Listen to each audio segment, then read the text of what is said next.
Hola, bienvenidos a la primera clase de programación de sistemas operativos de organización del computador 2. Hasta ahora estuvimos programando a nivel de usuario, que es básicamente como programar en el cielo, ya que no tenemos que lidiar con un montón de cuestiones que hacen el funcionamiento de un sistema internamente. Ahora vamos a pasar a la segunda parte de la materia, donde vamos a hablar de programación de sistemas operativos, que es básicamente como estar programando en el infierno. Ahora, para que no se sientan mal, una vez que entiendan y comprendan todas las cuestiones que tienen que ver con la programación de sistemas operativos y cada uno de los temas, básicamente se van a sentir un poco como Thanos, ¿sí? Ya que todos los temas que vamos a ver, tanto interrupciones, tareas, paginación, segmentación, temas de cómo funciona un scheduler de tareas y cuestiones asociadas a la protección de un sistema, son básicamente todas las cuestiones que hacen al funcionamiento interno de un sistema ya visto desde el punto de vista de la programación de sistemas operativos. Esta es la primera clase, así que vamos a hablar un poco de la agenda de este día. Primero vamos a introducir Box y cómo funciona y cómo vamos a usar Box, en particular su debugger.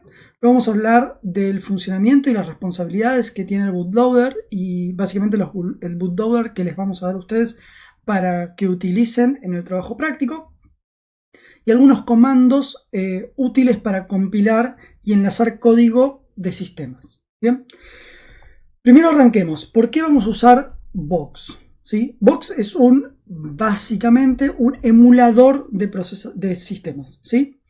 Ahora, el procesador posee instrucciones que a nivel de usuario no podemos usar, ¿sí? Porque básicamente estamos dentro de un sistema en modo protegido. ¿Bien?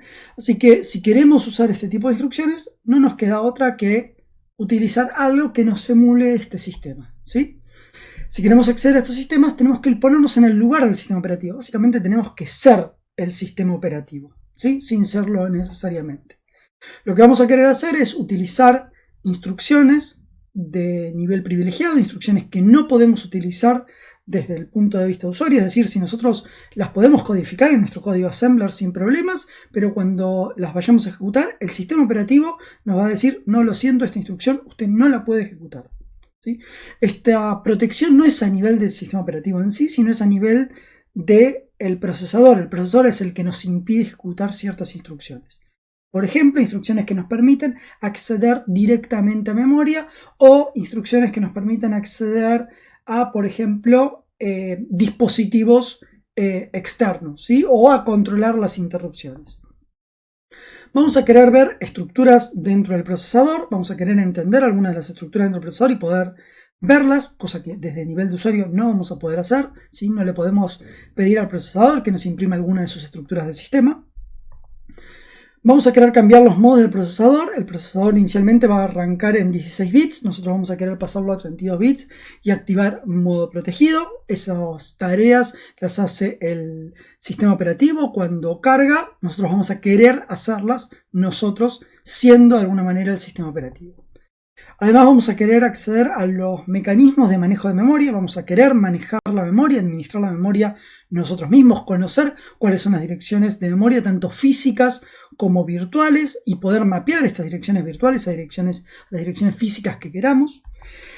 Y vamos a querer, obviamente, controlar interrupciones, ¿sí? Esto va a ser fundamental porque vamos a querer controlar las interrupciones que llegan desde el reloj o las interrupciones de teclado. Vamos a querer capturar las teclas y poder hacer acciones en consecuencia. Bien, el Box de alguna manera no funciona como un debugger normal, o sea, el debugger del Box no funciona como un debugger normal porque no es un proceso más que está ejecutando nuestra aplicación y parándose en el medio de nuestro código, sino que está operando como si fuera a nivel de la máquina virtual, ¿sí? Un sistema operativo no puede básicamente un proceso más monitorear el sistema operativo.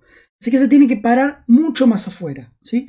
Tiene que estar básicamente dentro de la máquina virtual. O sea, es un debugger dentro de una máquina virtual.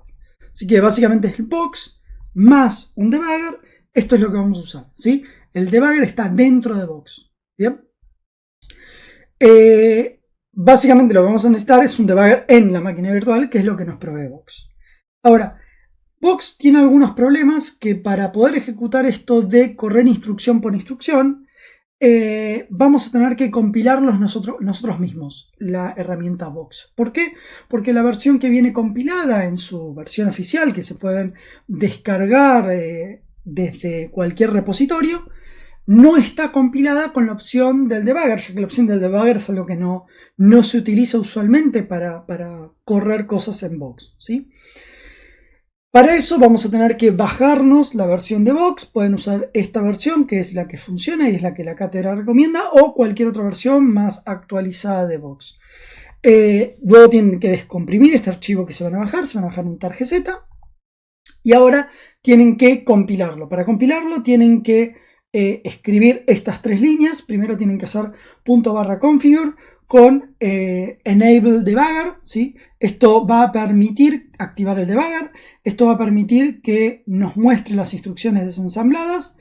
Esto va a desactivar la documentación, simplemente porque si no tienen las bibliotecas necesarias para compilar la documentación les va a fallar. Esto de enable readlines es una librería que pueden tener activa o no, es la que les permite acceder a un buffer de comandos que ya usaron, ¿sí? Básicamente pueden usar las flechitas para ver los comandos que ya usaron.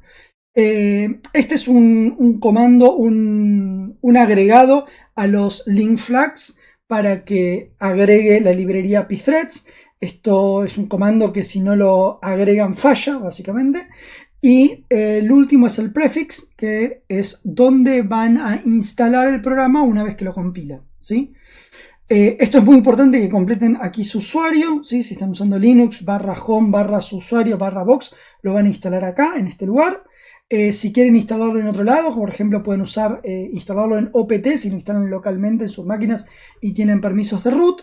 La única diferencia es que van a tener que usar el comando make y el comando make install con sudo, ¿sí? En particular el comando make install, que es el que copia los archivos al destino final, ¿sí? Make les va a compilar todo el binario y make install simplemente va a copiar todos los archivos que hayan compilado al lugar donde hayan escrito prefix, ¿sí? Esto les va a terminar de compilar toda su versión de Box para que puedan utilizar el debugger, ¿bien? Ahora, cosas que pueden llegar a faltar, van a tener si lo van a instalar en sus máquinas locales, puede ser que les falte alguno de estos paquetes. Estos paquetes, algunos son para poder visualizar el debugger, para que les muestre la consola gráfica del debugger o para que les muestre la consola gráfica del Box. Pueden hacerlo sin instalar esto, pero no van a poder visualizar lo que se ve en la pantalla de la máquina virtual, por lo tanto va a ser bastante molesto. Así que es muy recomendable que al menos instalen estos paquetes, que puede ser que les falten.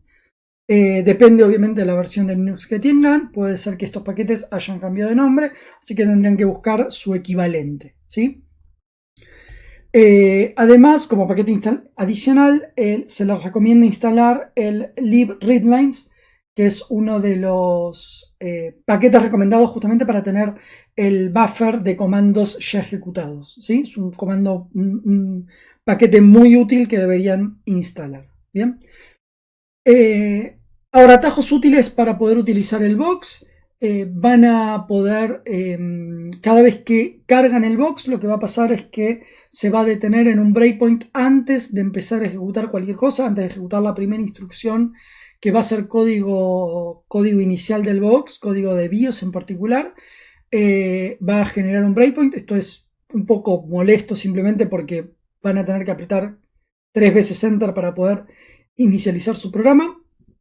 Pueden correr, por ejemplo, pueden generarse un archivo que se llame botchdbg, ¿sí? Con adentro el contenido, simplemente el contenido de continue, y luego cargar el Box utilizando -q -rc boxdbg. Esto carga el archivo de comandos iniciales para que cargue el continuo inicial, que va a saltar el primer breakpoint inicial, y esto q es para que no les muestre el menú, ¿sí? Si no, les va a mostrar el menú cuando arranca el Box. Bien. Para utilizar Box desde cualquier path, como este programa, este ejecutable, no lo instalaron justamente usando un paquete, lo instalaron por afuera, básicamente lo instalaron ustedes en su path local van a tener, para agregarlo al path local, tienen que agregar en su batch RC, ¿sí? Tienen que agregar esa línea que exporta agregando en el path donde van a encontrar el binario de box, si es que lo instalaron en donde habíamos indicado con el prefix que lo instalaran. Bien, para cargar estos cambios en la consola actual, ¿sí? Estos cambios no se van a activar instantáneamente, ni bien cambien esto en el archivo batch.rc, sino que van a tener que cargar de vuelta esos cambios utilizando el comando source y cargando el batch.rc nuevamente en la consola actual. Bien, estos son comandos útiles para que puedan utilizar más fácilmente el box. Ahora, algunas configuraciones útiles. El box, como es una máquina virtual, hay una tarea que puede hacer, que es loguear todos los eventos que se suceden en la máquina que está ejecutando. Para poder hacer eso, van a tener un archivo que se llama batch.rc, ¿sí? Y en ese archivo van a encontrar una línea que dice log batch.log, ¿sí? Esta línea que se indica aquí. Si esta línea la comentan, bien, la descomentan, o sea, descomentan la siguiente línea y escriben batch.log, lo que van a tener es que les va a generar un archivo batch.logs, ¿sí? Con la información de debugging, es decir, la información de todos los eventos que se dieron en el computador, en la máquina, o sea, todas las instrucciones una a una que fue ejecutando, ¿sí? Para generar estos logs de eventos, tienen que reemplazar en otra de las líneas donde dice debug, el action igual por action report. Este report es uno de los posibles estados de los action que pueden hacer para debugar, y esto lo que hace es escribir en el log instrucción por instrucción. Ahora, lo que puede pasar justamente es que el archivo que generen sea muy grande, y si llega a ser muy grande, probablemente sea muy difícil de manejar. Bien, es muy importante este tipo de elementos a la hora de debugar, porque muchas veces, como están ejecutando en una máquina donde el debugger que tienen es muy limitado, no van a tener un control muy fino de dónde van a poner breakpoints. Por lo tanto, va a ser complejo encontrar los errores y encontrar qué está pasando. Una manera de hacer esto es correr su programa hasta que suceda el evento que quieren debugar, el problema que quieren debugar, y luego ver por afuera este archivo de log, que fue lo que fue pasando, digamos, ¿sí? Entonces, otra de las herramientas que tienen para debugar con Box. Bien, para activar la consola gráfica, el debugger gráfico en Box, tienen la opción de Display Library X, option que GUI debug. Esta opción les va a permitir cargar el debugger. Obviamente van a tener que tener instalado todas las opciones de GTK, perdón, y obviamente tener instalado cuando lo hayan compilado, haber compilado con las opciones del debugger gráfico. Bien, el archivo box.rc, que es el que habíamos nombrado hace unos minutos, es este archivo. Este archivo tiene toda la configuración de una máquina cuando va a ser inicializada, ¿sí? La configuración que nos va a importar en este caso, para este caso particular, es un ejemplo de un Linux, de un archivo Linux que tomamos de los discos de imágenes de Box, ¿bien? Que es una máquina con 32 megas de RAM, tiene VGA, tiene dos discos, tiene dos entradas de disquetera, ¿sí? Disquetera de 1 y 44 megabytes, y en esas disqueteras está insertada la imagen A.img y B.img, y además tiene un disco rígido que es un ATA, ¿sí? Esto es muchísimo más viejo de Serial ATA o todas estas cosas, que está en el path boot.img, o sea, la imagen del disco está acá, ¿sí? El disco, para saber el tamaño, cada sector, si esto recuerdan de Orga 1, cada sector tenía 512 bits, por lo tanto tiene 900 cilindros, 15 cabezas y 17 sectores. ¿Bien? Este es el disco que están teniendo en esta imagen, ¿sí? Si multiplicamos estos tres valores y lo multiplicamos por 512 bits, nos va a dar bytes, nos va a dar el tamaño justamente de este disco, ¿sí? En bytes. ¿Bien? Ahora, si seguimos un poco, va a decir que bootea desde C, la sección de booteo va a estar en C, es decir, va a bootear desde el disco C, desde este disco de la sección de boot. Va a cargar el log, el botch out.txt, va a cargar el log, como habíamos dicho. No va a tener el mouse activado, es decir, no van a llegar las interrupciones del mouse. El intervalo para generar la tarjeta gráfica, para escribir en la tarjeta gráfica, es de 150.000 nanosegundos, ¿sí? Entonces serían 150 milisegundos, cada 150 milisegundos va a actualizar VGA, vamos a tener activado la consola gráfica, y acá nos dice que vamos a tener activados los Magic Breakpoint, algo que vamos a ver un poco más adelante. Este es el tipo de configuración que van a encontrar en un Botch RC. ¿Bien? Esta configuración no es algo que ustedes tengan que cambiar, pero es algo que en principio deberían entender y saber que existe. ¿Bien? Esto en principio para el TP y para todo lo que hagamos se los vamos a dar ya gratis, construido y armado, pero si quieren hacer algo más con este tipo de configuración, tienen que saber que toda esa información, todos esos datos están aquí dentro de BoxRC. Bueno, ahora vamos a pasar al debugger. El debugger, vamos a describir un poco de los comandos del debugger. Luego vamos a mostrar un ejemplito. Y por último vamos a pasar a contar las herramientas que tienen para linkear y compilar. ¿Bien? Muy bien. La ejecución de un programa, ¿sí? Van a tener step, van a tener next, van a tener continue.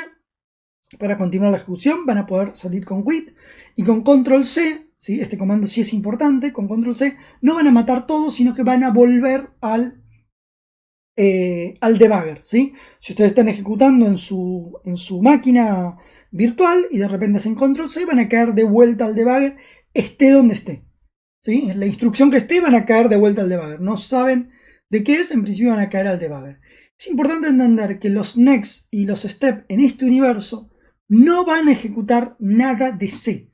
No tienen ni idea de C. Acá siempre estamos hablando de ejecutar a nivel de instrucciones. Lo único que conocemos en este universo es instrucciones, ¿sí? No tenemos símbolos de debugger, no tenemos nada, ¿sí? Lo único que tenemos es un binario crudo al cual estamos ejecutando instrucción por instrucción como vienen, ¿sí? Es lo único que tenemos en este universo. Por lo tanto, el step y el next siempre es a nivel de instrucciones, ¿sí? Siempre. Acá todo es a nivel de instrucciones, no hay símbolos felices en el medio. Bien, podemos ver los registros, ¿sí? Los registros de propósito general, nos permiten ver los contenidos del registro de propósito general, usando register, usando rex, usando reg o usando simplemente R. ¿Sí? Este comando es diferente a GDB, ya que R en GDB es run, acá es mostrar los registros, ¿sí? Los comandos son parecidos a GDB, pero algunos son diferentes, ¿sí? Después, otra opción es mostrar memoria. Esto es prácticamente equivalente a lo que usamos en GDB. No tenemos print como en GDB. En GDB tenemos la opción de print para imprimir algo y decirle que algo es un objeto no doté o lo que sea. Como acá no tenemos ningún tipo de información de debugging, no tenemos nada más que mostrar memoria.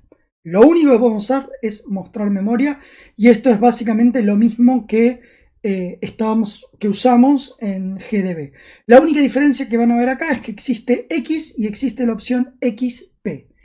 El XP, P es de physical en inglés y viene a mostrar la dirección física, es decir, la dirección que va a tomar no es una dirección virtual de contenido virtual, sino es una dirección física. Un poco más adelante vamos a entender dónde está la diferencia entre estas direcciones físicas y virtuales. Por ahora entiendan, que quede ahí en la cabeza que Para acceder a las cosas en memoria, vamos a poder accederlo considerando la dirección física, ¿sí? La dirección de verdad, la física de la tarjeta, del cacho de memoria que estemos usando, físicamente, o la dirección virtual, que es interpretada a través de estructuras del sistema, ¿sí?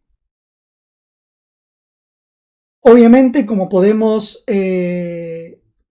leer código, también podemos desensamblarlo. Este desensamblado nos permite cambiar el modo de desensamblar, nos permite switchar entre notación AT&T y notación Intel, y también nos va a permitir, algo que hasta ahora era extraño para nosotros, cambiar el tamaño del segmento o del código que estamos ensamblando. ¿Qué quiere decir esto? Bueno, muchas veces vamos a querer desensamblar código que no está en 32 bits, sino está en 16 bits, en modo real. Para que ese código lo interpretemos en modo real, lo podemos entender en modo real, lo podemos desensamblar entendiendo que está en modo real, vamos a tener que decirle al desensamblador que ese código en realidad está en tamaño modo real, que lo tiene que interpretar en 16 bits y no en 32 bits. O al revés, que es código que tiene que interpretar en 32 bits y no en 16 bits. Bien, esto es algo que nosotros tenemos que saber a priori. Bien, bueno, ahí tenemos la opción, cuántas instrucciones vamos a ensamblar, desde qué dirección hasta qué dirección lineal vamos a desensamblar, ¿sí? Más adelante vamos a ver un poco de dónde salen esto de direcciones lineales, físicas, virtuales, ¿sí? Esto es algo que vamos a ver a medida que avance el cuatrimestre. Después tenemos para crear breakpoints. Los breakpoints obviamente los vamos a poder crear, como dije recién, en direcciones físicas, en direcciones virtuales o en direcciones lineales. Eso lo vamos a ver un poco más adelante, la diferencia entre cada una de estos tipos de direcciones o lugares donde están las cosas, o maneras, de alguna manera, de interpretar las direcciones en memoria. Vamos a poder borrar obviamente los breakpoints y vamos a poder desactivar o activar tanto como queramos los breakpoints que tengamos. Vamos a poder tener watches. Estos son básicamente, activamos watch para la lectura o watch para la escritura. Es decir, cuando alguna dirección física, algún byte apuntado por una dirección sea leído o sea escrito, el watch nos va a generar justamente un breakpoint en ese lugar cuando sea leído o escrito, ¿sí? Es importante entender un detalle en este punto, que los watch operan sobre direcciones físicas, no operan sobre direcciones virtuales, ¿bien? O sea, operan sobre las direcciones de verdad, ¿sí? También tenemos un montón de cosas que no teníamos antes. Podemos no solo ver los breakpoints, sino mostrar datos del registro de flags, mostrar una descripción del registro flags, sino también podemos ver el descriptor de interrupciones, el IDT, que es la tabla descriptora de interrupciones. Es una tabla que vamos a ver recién en 2 semanas, que funciona justamente con la tabla de, una vez que activamos modo protegido, es cómo vamos a entender las interrupciones en modo protegido. Después la tabla de vector de interrupciones, algo de esto vieron en Orga 1, si mal no recuerdan, es la tabla de vectores de interrupciones y es la manera en que se controlan las interrupciones en modo real. De esto no vamos a ver mucho, ya que las interrupciones en modo real es algo que desactivamos al principio de todo de nuestro universo, y es parte de los temas que de alguna manera quitamos de la materia o dejamos fuera de la materia. Son cosas que suceden en el medio, pero ya se las damos hechas y funcionales, ¿sí? No es algo que nos metemos en serio. Con la tabla de interrupciones, con el descriptor la tabla de descriptores de interrupciones, sí nos metemos. Con la IDT sí nos metemos. Bueno, la GDT es lo que vamos a hablar hoy. Vamos a hablar de la tabla de descriptores globales, ¿sí? Y la tabla y el info TSS, que nos permite ver la tarea actual que está corriendo. Esto es la tabla de tareas, ¿bien? Y la tabla de páginas, que es la que nos muestra las tablas de segmentación, ¿sí? Esto tiene que ver con el manejo de memoria, lo que vamos a ver en 4 semanas, ¿sí? Aproximadamente. Y lo de tareas lo vamos a dejar para el final, en más semanas, ¿sí? Por último, tenemos los registros de segmento. Hasta ahora no habíamos usado nunca registros de segmento. Vamos a ver un poco cómo funcionan los registros de segmento en modo real en la segunda parte de esta clase. Y luego vamos a ver cómo funcionan los registros de segmento en modo protegido, ¿sí? Una cosa son registros de segmento, que es como los entendemos en modo real, y otra cosa son los selectores de segmento, que es como los entendemos en modo protegido. Esta semántica, si bien es la misma cosa, son los mismos registros, cambia la semántica, la manera de interpretar estos registros, dependiendo en qué lugar estamos del procesador, ¿sí? Esto de los registros de segmento no solo muestra los registros de segmento, que son de CS a GS, sino también muestra el resto de otros registros complementarios del procesador, que son el registro de tareas, el TR, el registro del load de tareas, el registro de la GDT y el registro de la IDT. Estos dos registros son los dos registros que vamos a cargar cuando inicialicemos tanto la tabla de descriptores globales como la tabla de interrupciones. Y estos registros son los que vamos a cargar cuando estemos hablando de tareas. Bien, por ahora son registros con los que no vamos a interactuar, ¿sí? Además tenemos otros registros que son los registros de control, que funcionan básicamente para activar o desactivar funcionalidades dentro del procesador. En este momento, como estamos el procesador, si vemos el CR0 tiene varios registros, algunos que están prendidos. Prendidos se nota como el registro en mayúscula, ¿sí? Estos registros están prendidos por estar en mayúscula. Y si vemos a registros importantes como valores de este registro importante, bits importantes de este registro, el bit menos significativo es el PE, que es modo protegido, ¿sí? Es modo protegido enable, significa, y el registro de paginación, ¿sí? Este es el registro que activa paginación. Bien, este registro lo vamos a activar hoy y este registro lo vamos a activar en 2 semanas. Bien, después CR2 lo vamos a ver un poco más adelante, es el registro donde se guarda la dirección que generó un page fault. Y CR3 también tiene que ver con paginación y es el registro que es la base de las páginas en paginación. Bien, del sistema de paginación. Esto es un poco un tema que vamos a ver más adelante. CR4 es otro registro de control que guarda otro tipo de funcionalidades, ¿sí? Si ven, este es el de Virtual Machine, ¿sí? Este es el de Page Address Extension. Bien, estos son dos cosas que sí van a ver un poco en la teórica.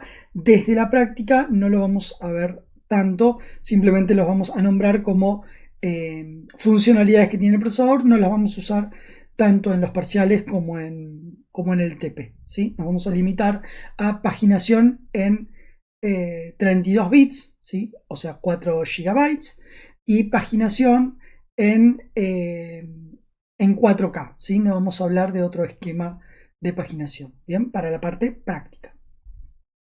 Por último, algo que nos queda de Box es, en principio, si tenemos código que no tenemos símbolos, no tenemos manera de saber nada de nuestro código, y en particular si escribimos nuestro código como un programa normal y lo queremos correr adentro de un Linux normal, ¿sí? Y todo esto lo queremos emular dentro de Box, no podemos poner un breakpoint si no sabemos la dirección de memoria, ¿bien?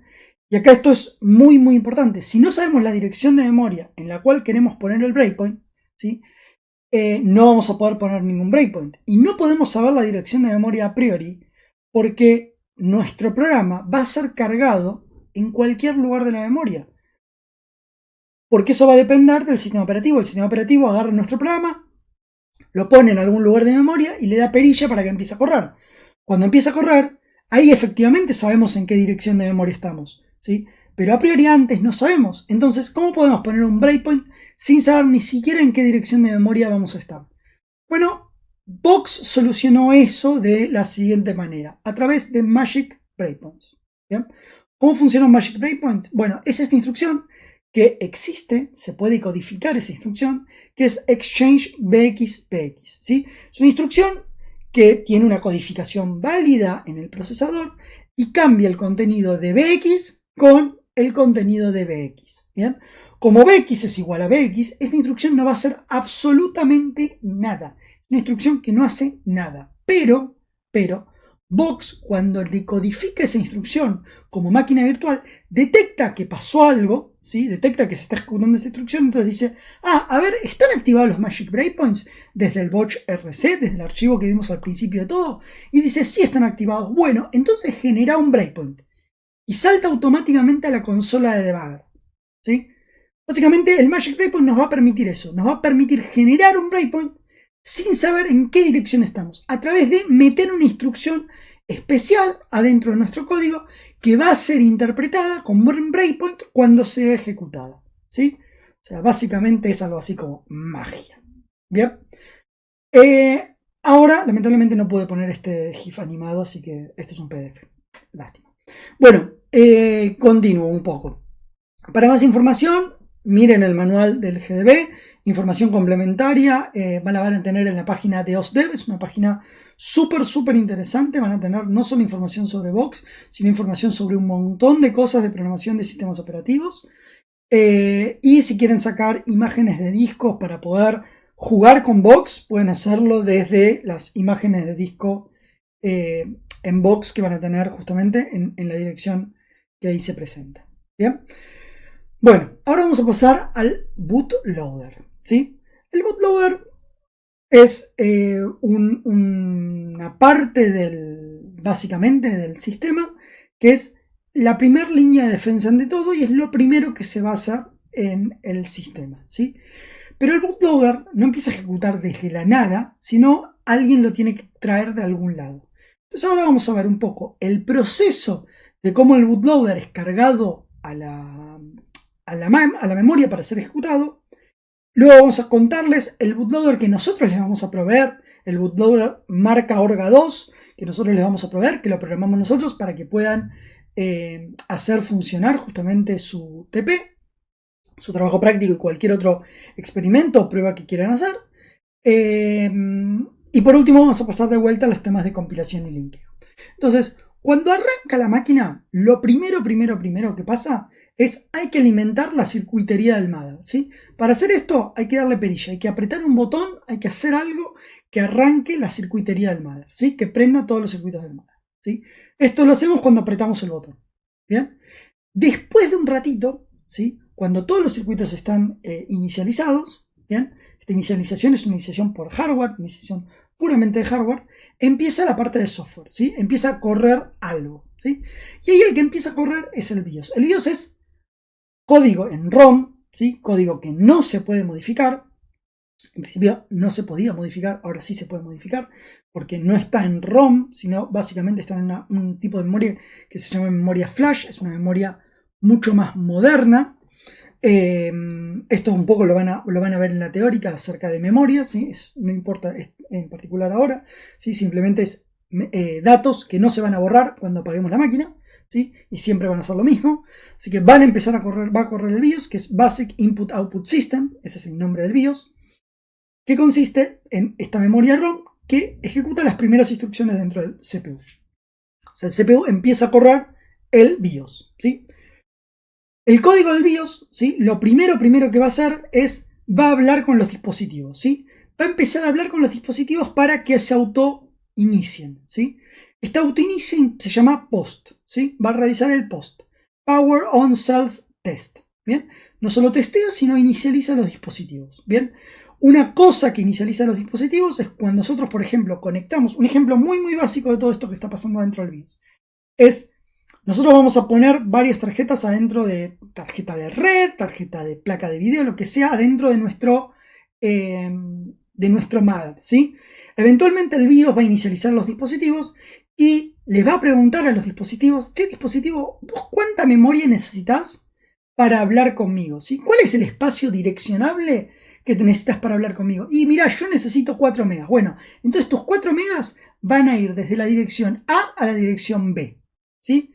Porque eso es el primero que inicialicé. El segundo que inicializo va a arrancar desde la B a la C. Y así sucesivamente va a ir inicializando los dispositivos y hablando con los dispositivos para que cada dispositivo sepa en qué rango de memoria hablar con el sistema, ¿sí? Esa es una de las cosas más básicas que va a hacer con los dispositivos. no solo lo hace con la placa de video o la placa de red, que es algo físicamente que nosotros podemos ver, sino que hay un montón de dispositivos que están en el mother. Por ejemplo, el controlador de USB, el controlador de serie ATA, el controlador del puerto PCI Express, el controlador de la tarjeta de sonido onboard, el controlador de la memoria, ¿sí? Hay un montón de dispositivos, ¿sí?, que están dentro del procesador, dentro del mother, perdón, y el BIOS se encarga de ir inicializando uno por uno, ¿sí? Son todos circuitos que están dentro del procesador y que funcionan desde el punto de vista del sistema como dispositivos externos que hablo con entrada-salida. Bien, una vez que inicializa todo eso, tiene que decir, bueno, ahora sí voy a cargar el sistema, ¿sí? Para esto tiene que ir necesariamente a buscar en algún lugar el dispositivo booteable. Bien, para buscar el dispositivo booteable hay algo que data de las PC compatibles, antiguos PC compatibles, que busca dentro del dispositivo que considera booteable, ¿sí? Esto ya lo puede sacar de información que tenga guardada el BIOS, porque el usuario seleccionó cuando configuró en el BIOS el sector el dispositivo de booteo como el disco C o el disco B o algún otro disco, ¿sí? El disco 2, el disco 3, lo que sea, o una memoria flash o lo que sea, es como lo que seleccionó para hacer el sector booteable.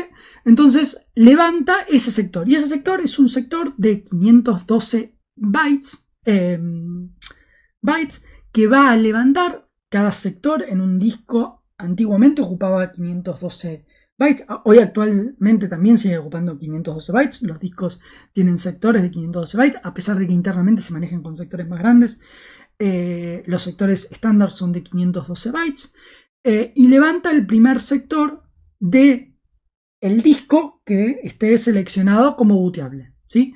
Y el primer sector del disco tiene que tener en sus últimos 2 bytes respectivamente un 55 y un AA.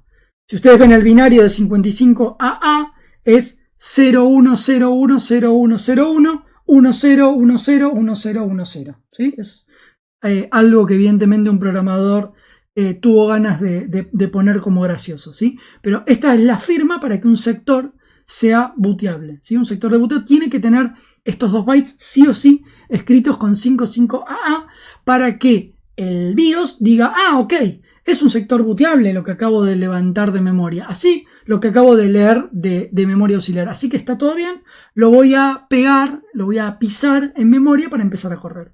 Y es justamente lo que hace, va a buscar a memoria ese sector de booteo y lo pega en memoria. Una cosa muy importante que es, la memoria es cara, ¿sí? Es muy cara, ¿bien?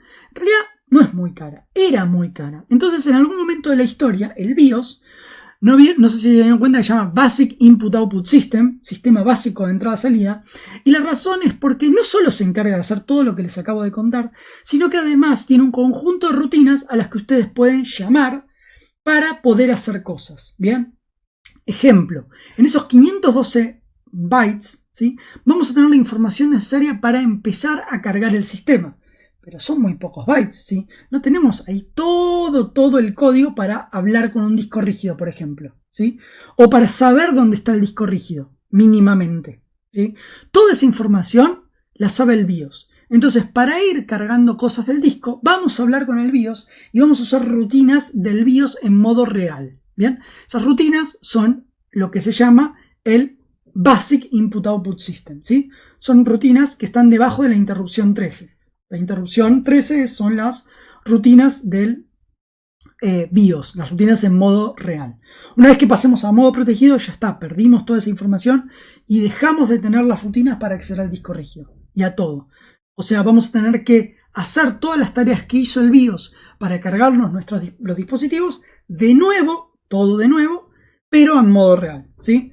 En el contexto del TP es algo que no vamos a hacer, pero en la vida real, cuando un sistema operativo arranca, lo tiene que hacer, ¿sí? Tiene que ir a hablar de vuelta con el USB, por ejemplo.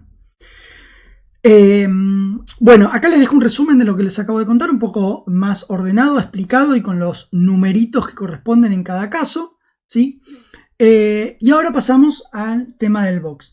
Creo que el único punto que faltó decir de lo anterior, ahora que estoy viendo, es que cuando carga en memoria, lo va a cargar, lo decía ahí en el punto 4, va a cargar este sector de boteo a partir de la dirección 7C00. ¿Sí? A partir de esa dirección de memoria en modo real, va a cargar el sector de boteo. O sea, 7C00 más 512 bytes va a ser el rango en donde está el primer sector de boteo, la memoria del primer sector de boteo, los datos esos. ¿Sí? Entonces ahora continúo. Bien, ni bien arranca el box, lo que vamos a ver es algo así. ¿Sí?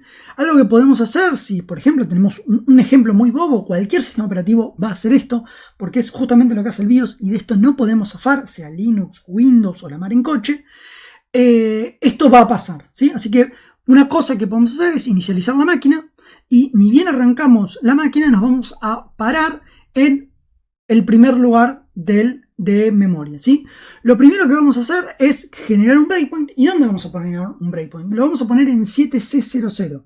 ¿Por qué? Porque sabemos que ahí va a ser cargado el BIOS cuando ejecute, nos va a cargar el sector del boteo. Así que ponemos un breakpoint en 7C00. Luego, leemos la posición de memoria física, ¿sí? La posición de memoria donde debería estar este sector. Ahora, la firma del BIOS, ¿sí? Del sector de boteo, quiero decir, perdón.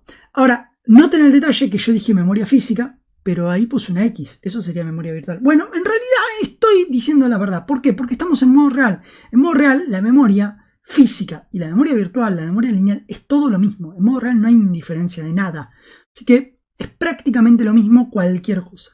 Entonces ahí justamente lo que estoy haciendo es leyendo en hexa 4 bytes, ¿sí? Desde la dirección 7C00 más 512, ¿sí? Y me da que hay un 0, ¿sí? Me da que hay todos ceros, o sea, no hay ninguna firma.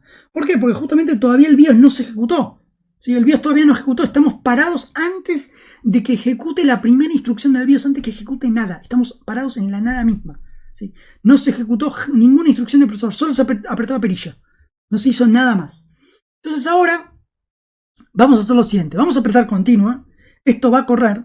¿Y dónde va a pararse? Bueno, se va a detener en la dirección 7C00. ¿Sí? Noten el detalle, como estamos en modo real, ¿sí? En modo real de 16 bits, esto, ¿sí? Que ven acá, son 4 ceros, 2 puntos, 4 numeritos. ¿Sí? Estos 4 numeritos son la dirección en modo real donde estamos parados. Las direcciones en modo real son de 16 bits, ¿sí? Pero el direccionamiento máximo es de 1 mega, es decir, de 20 bits. Así que esos 4 bits los vamos a sacar de estos 4 ceros, ¿sí? Cuando estemos direccionando en modo real. Un poquito más adelante vamos a ver cómo funciona el direccionamiento en modo real. Pero tengan presente que acá estamos en modo real porque ven que la dirección ocupa justamente 16 bits y su selector, su registro de segmento ocupa estos 4 niveles, 16 bits, ¿sí? Entonces, el siguiente paso. Ahora ya empezamos a ejecutar el sector de boteo, así que seguro va a tener que estar firmado. Si vamos a correr de vuelta lo mismo que corrimos antes y preguntamos qué hay en la dirección 7C00 más 510 para justamente tener los últimos bytes, podemos ver que está la firma AA55, que es la firma que queríamos buscar dentro del BIOS, el sector de boteo, perdón, ¿no?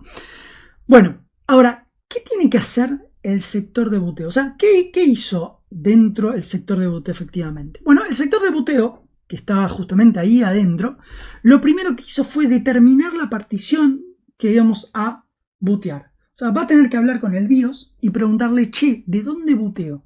¿Qué es lo que voy a bootear?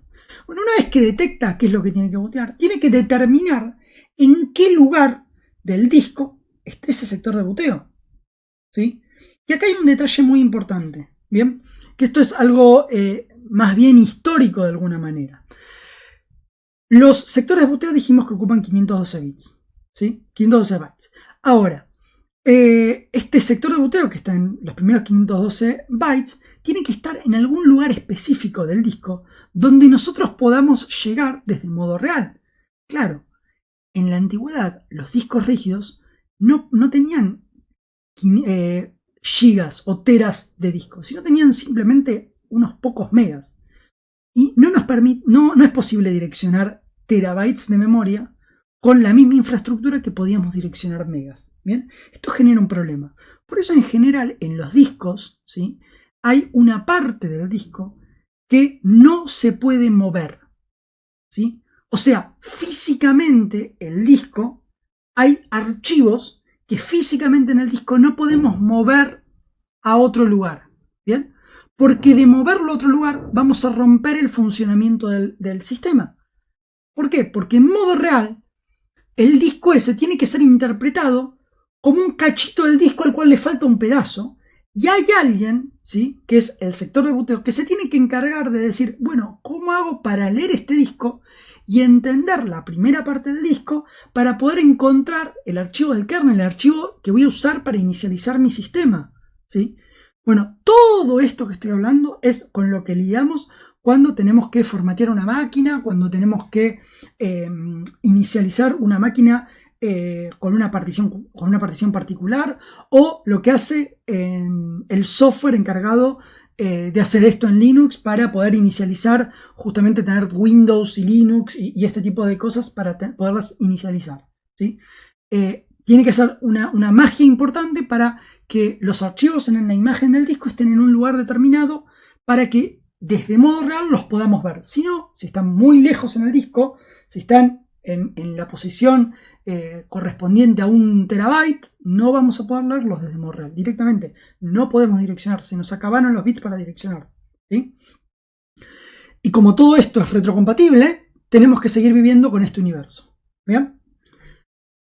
Bueno, una vez que hacemos esto, ¿sí?, que detectamos en qué lugar del disco está el kernel, tenemos que agarrar ese kernel, ¿sí?, ahora está en negrito, antes estaba en amarillito, ahora está en negrito, bueno, tenemos que meterlo en memoria, ¿sí?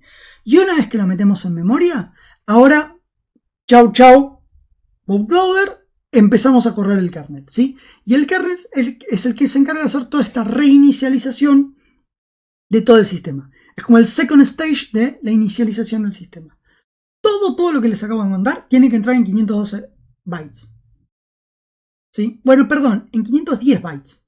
Porque acuérdense que 2 bytes del final los usábamos para guardar la firma, ¿sí? Y en realidad es menos de 510 bytes, porque de esos 510 bytes hay algunos bytes que vamos a tener que utilizar para guardar información de la estructura del disco, ¿sí?, que también se guarda dentro del disco. La cantidad de bytes totales que tiene el disco, el tipo de formateo del disco y toda esa información también está justamente en el primer sector del disco.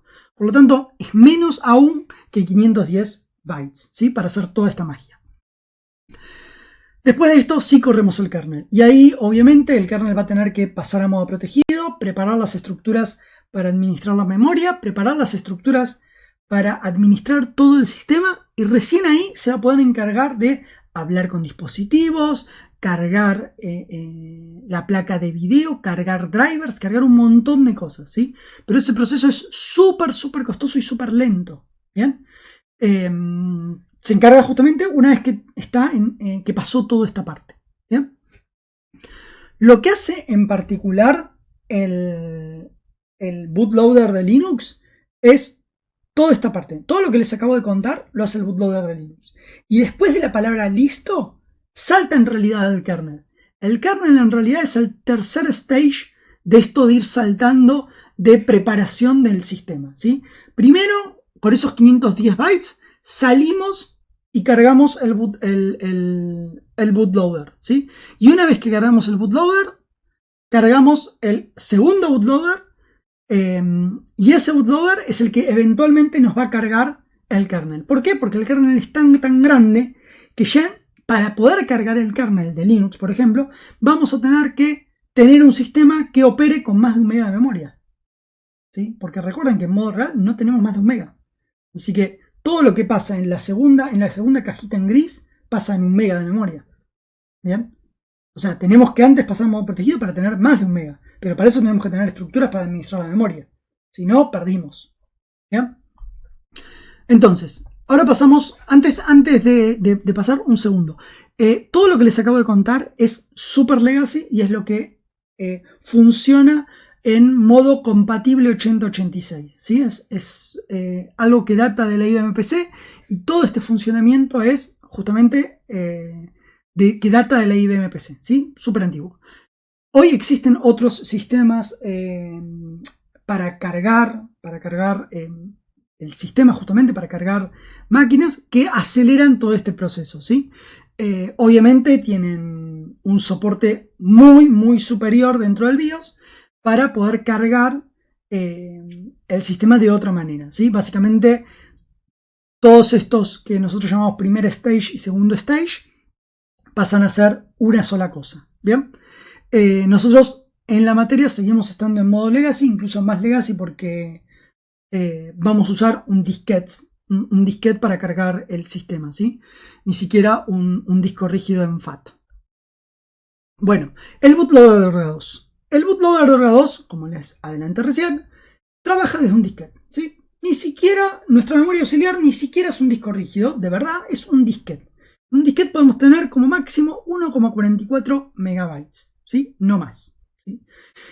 ¿Por qué estamos usando un disquete? ¿Por qué estamos usando algo tan viejo? Porque es simple, ¿sí? Y usar algo más moderno o algo más complejo complicaría la existencia y no nos daría nada nuevo ni nada feliz para poder trabajar. Así que esto es lo más sencillo y bobo que podemos hacer, ¿sí? Más moderno que esto es más difícil, ¿sí? Es directamente la implicación. Entonces, en nuestro disquete vamos a tener un bootloader, ¿no? Y ese bootloader lo vamos a cargar en la dirección 7C00, ¿bien? Ahora, ¿qué va a hacer este bootloader? ¿Sí? Lo primero que va a hacer, ¿sí? Una vez que el BIOS nos dejó cargados en la dirección 7C00 el bootloader, es moverse, ¿sí? Se va a autocopiar a la dirección 1000 de memoria. ¿Por qué va a hacer esto? Bueno, porque si yo empezaría a copiar mi kernel a partir de esta dirección, a partir de la dirección 7C00, y empezaría a copiar todo el kernel a partir de acá, voy a desperdiciar toda la memoria que está entre la dirección 0, arriba de todo, o la dirección 1000, y la dirección 7C00. La voy a desperdiciar, es medio un bajón. Así que lo que hago es, primero me copio acá arriba y empiezo a escribir, ¿sí? Porque si yo empezaría a escribir desde acá en adelante y estaría corriendo desde acá, desde la dirección 7C00, sería un problema porque me pisaría a mí mismo mientras voy escribiendo. Y la verdad que no me hace muy feliz pisarme a mí mismo, ¿bien? Entonces lo que hago es, primero me copio, después salto a ejecutar acá, ¿sí? Empiezo a ejecutar desde la dirección 1000, busco el kernel, ¿sí? Busco el kernel en el disquete, y una vez que tengo el kernel en el disquete, empiezo a copiarlo a partir de la dirección 1200, ¿sí? 200 es porque justamente el boot sector ocupa 200 bytes hexa, 200 hexa, que son 512 bytes, ¿sí? Bueno, copiamos todo el kernel, y cuando copiamos, obviamente vamos a pisar la dirección 700. Pero no nos importa porque nosotros ya copiamos el boot sector acá arriba. ¿Bien? Bueno, luego, cuando terminamos de hacer eso, cuando terminamos de copiar, empezamos a ejecutar desde la dirección 1200. Ese es el entry point de nuestro kernel, la dirección 1200.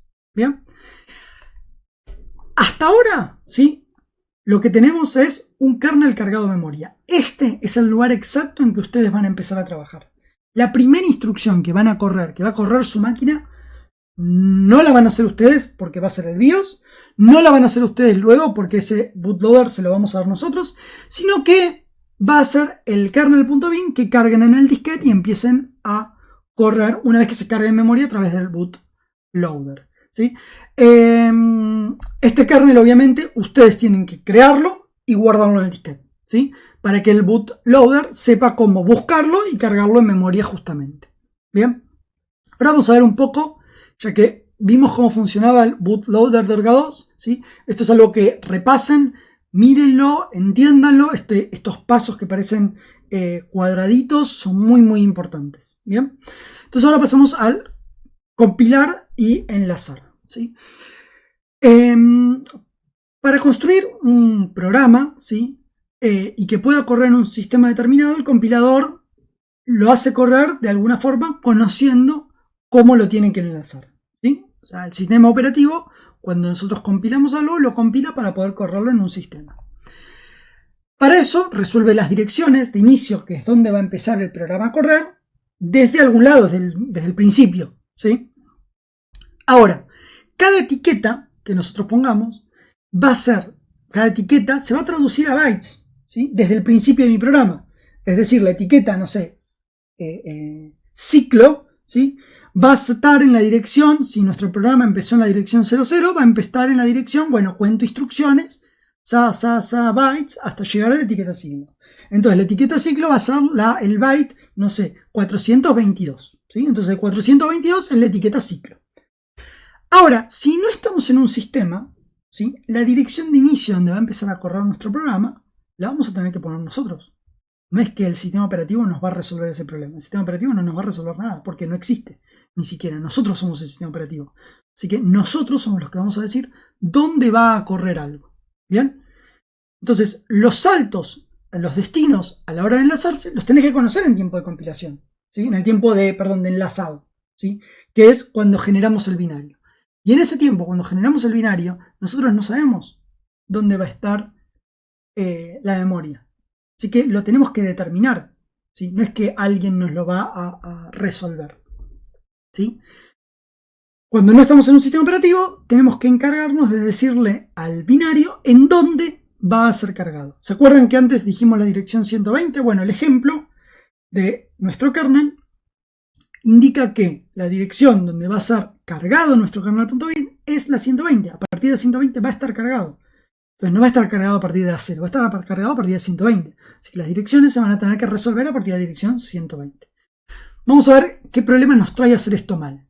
Bueno, si yo tengo mi programa que tiene la etiqueta ciclo, una vez que lo compilamos y lo enlazamos, hicimos toda la pelota, nos va a quedar, si no le ponemos ninguna dirección de origen o le ponemos dirección de origen 0, ¿sí?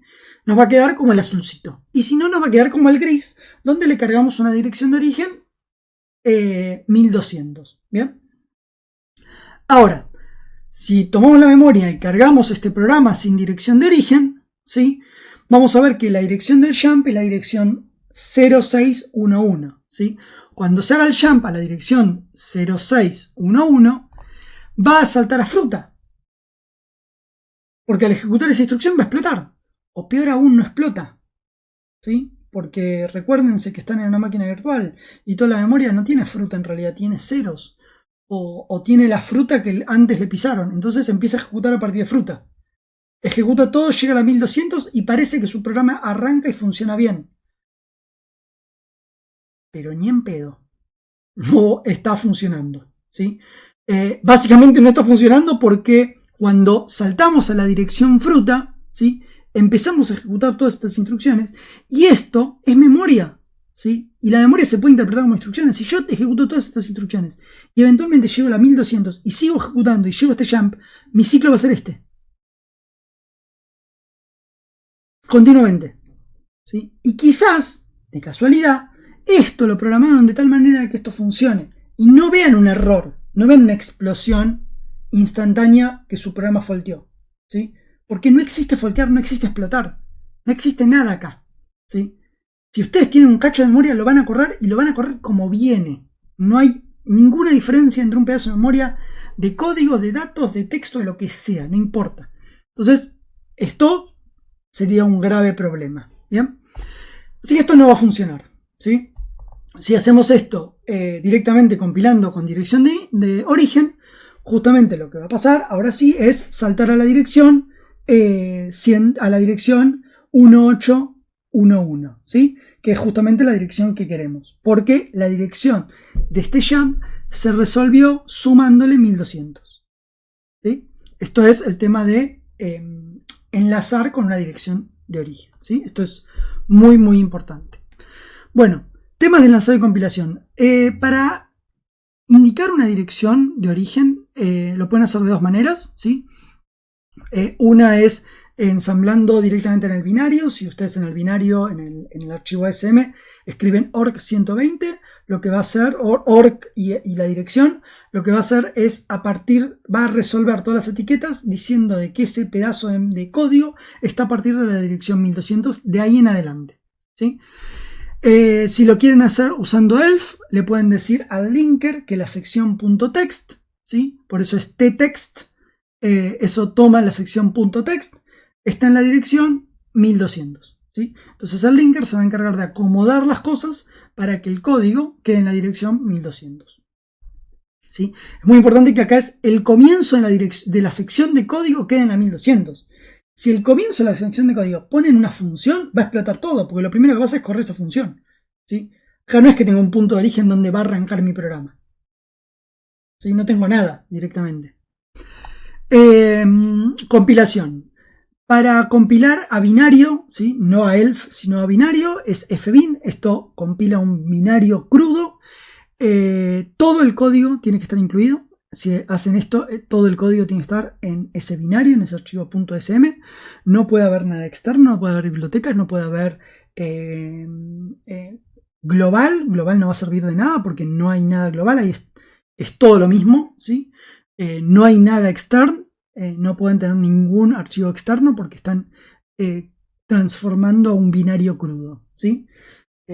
O sea, no se puede linkear este archivo, ¿sí? Son instrucción tras instrucción, una detrás de la otra, como estén escritas en el archivo .sm. Y obviamente no hay entry point, sino que se escriben uno tras otro como están en el ASM. Después, compilación en formato C desde el ELF. Para compilarlo, esta es la manera de compilarlo, ¿sí? Tienen que pasarle esos parámetros, ¿sí? Básicamente son parámetros que tienen que ver con evitar cuestiones de la libc, ¿sí? Un parámetro sí muy importante es el M32, esto es para indicarle que estamos compilando en 32 bits, ¿sí? Y este C es para que compile un archivo, punto objeto, ¿sí? Que nosotros lo llamamos ELF, pero lo podríamos llamar .o, ¿sí? Lo llamamos ELF de hecho porque este archivo, ¿sí? Linkea con símbolos, ¿bien? Y linkea conociendo información del archivo ELF, ¿sí? O sea, genera en realidad un ELF, ¿bien? Como punto objeto. Esto, ¿sí? Que linkeamos de manera estática, ¿bien?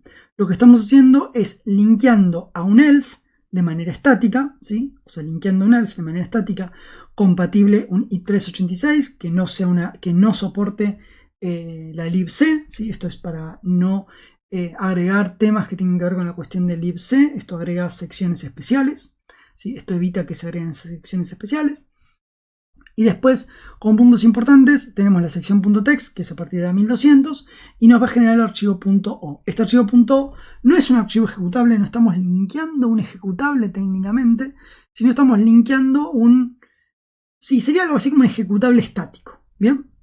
Y después de ese archivo, que es un archivo estático, un ejecutable estático, podemos convertirlo a un binario, ¿sí? Directamente. Y este es el binario que en realidad lo que estamos haciendo no estamos convirtiéndolo, sino estamos sacando el binario del archivo ELF, sacando todas las secciones que tienen basura, sacando toda la información de secciones y poniendo solamente los datos binarios de cada sección, una detrás de la otra, así como están en el archivo. ¿Bien? Por eso es un obj copy para sacar el binario, ¿sí? Recién este binario es el que podemos cargar como nuestro kernel, ¿sí? Nuestro kernel, recuerden, no tiene símbolo ni nada. Es una instrucción tras otra sin nada más que eso. Otra forma de hacer esto es compilar assembler y después linkearlo, ¿sí? Podemos compilar el assembler en formato ELF, pero ELF 32, no ELF 64, y después hacer lo mismo que hicimos antes para pasarlo a un archivo binario. Acá no tenemos que pasar por ELF porque esto nos va a dar un ELF, sino que simplemente tenemos que linkear de manera estática el archivo binario, ¿sí? Esta es otra forma. Bien, podremos haber acá hecho lo mismo que hicimos antes, acá haber linkeado con un ELF, o sea, haber linkeado con un ELF para poder setearle el section.text en 1200, nada más lo hacemos por eso, de hecho, y después con un obj copy extraer el binario. Bien, esa es otra opción. En este caso es importante que sí se van a poder usar librerías, porque esto se va a terminar linkeando todo junto, lo podemos linkear todo junto. Pero si usan obviamente el bootloader de Orga 2, van a tener que linkear a partir de la 1200 en la sección de texto, ¿sí? La sección de .text va a ser el parámetro que da origen a esa sección, ¿sí? Este punto es importante porque esa sección es la primera que se va a ejecutar, es la que tenemos que ejecutar, poner al principio de todo para que se ejecute inicialmente. Bueno, por último, para construir el disquete, podemos usar dd, ¿sí? Esto nos va a permitir, este comando nos va a permitir llenar sectores de 512 bytes, llenar 2880 sectores, ¿sí? Noten que esto es exactamente el doble que 1,44, justamente porque esto es la mitad de un K, ¿sí? Esta es la manera de generar un disquete de 1.44 megabytes. Luego podemos agarrar ese disquete y formatearlo en FAT12, ¿sí? Esto nos va a permitir generar un formateo del disquete en FAT12. Luego podemos escribir el sector de booteo. Escribir el sector de booteo va a ser en el archivo bootloader, meter el archivo bootloader.bin. Esto if es el lugar de entrada, OF es el lugar de salida. Es decir, vamos a copiar este archivo dentro de este archivo, ¿sí? A partir de la posición 0, ¿sí? Count va a ser 1 porque lo vamos a poner, vamos a poner un sector. Los sectores por default son 512, ¿sí? Así que acá podríamos agregar bs igual 512 porque acá vamos a poner 1 igual, ¿sí? Y que no va a truncar, es decir, que este archivo va a continuar escribiéndose. Solamente va a escribir este archivo al principio de este archivo, ¿sí? Esto es la manera de pegar un binario dentro de otro, básicamente. Lo que estamos haciendo es pegándole al binario que tiene el disquete, la imagen del disquete, le estamos pegando el binario que corresponde al bootloader al principio de todo, ¿sí? Y esto copia el disquete, copia el archivo kernel.bin adentro del disquete en el lugar, en el raíz, ¿sí? Esto lo podemos hacer justamente porque estamos formateados en FAT12. Esto mcopy funciona interpretando esta imagen de disco en algún formato de algún archivo, ¿sí? Algún formato de disco, perdón. Bueno, hasta acá todo lo que vimos, ¿sí? Toda la parte de compilación y booteo son temas que deberían saber, deberían entender, pero mayoritariamente van a estar resueltos por toda la infraestructura que nosotros les vamos a dar, ¿sí? Si quieren hacer algún cambio en esa infraestructura que les proveemos, la infraestructura es bastante compleja, son scripts bastante complejos para construir todo el sistema. Tengan en cuenta que tenemos que construir la imagen de un disco que va a ser interpretado por un emulador de una computadora, por una máquina virtual que va a entender eso como si fuera una computadora de verdad y tiene que funcionar.